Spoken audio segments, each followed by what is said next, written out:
what happened round 15 of the F1 Motocross World Championship. Uddevalla in Sweden, the MX2 qualifying race, and it was a flying start for the championship leader, Jago Geerts. Behind him, Jan Panzer, and then just in third place, the number 11 of Mikkel Harup, who lost a few positions early on to Tom Vial, Stefan Rubini and Simon Langenfelder. Rubini then got into third with that move around the outside of Vial, and then at the end of the lap he had this horrible crash over the bars. He would not pick himself up. In fact, a lap later he was still down. We needed the medical flags before he was eventually taken to hospital for further observation. Obviously under waved yellows and medicals, no one able to overtake, but we hope that Rubini is okay. Kai de Wolf, who was in 9th place, fell down to 15th, eventually came back to 12th on the Nestan Husqvarna factory machine. And then Mikkel Harup around the outside and up the inside of the 39 of Roman Mosdijk to move into 5th with about 5 laps to go.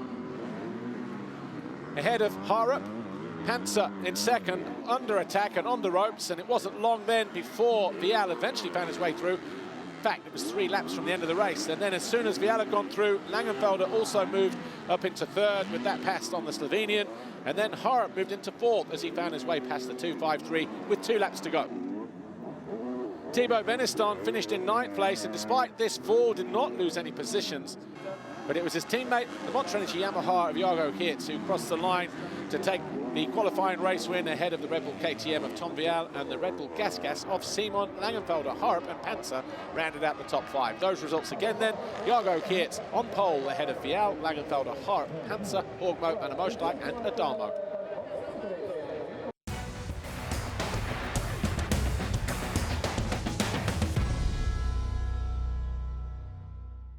The MXGP qualifying race. Over on the inside, Jeremy Seewer, number 91, ahead of the 43, Mitch Evans, and the HRC teammate, Tim Geiser, who had a big crash on the uphill wave section in time practice, and is carrying a bit of a knock, possibly to one of his legs or ankles. Before the end of the lap, though, Evans through into the lead with that pass on Seewer, and then Paul's Jonas in the thick of it as they charged uphill. Geiser got up to 2nd. That put Seewer 3rd, and then it wasn't long before Verlanen also moved past the number 91. Paul Jonas, though, fell from 7th position.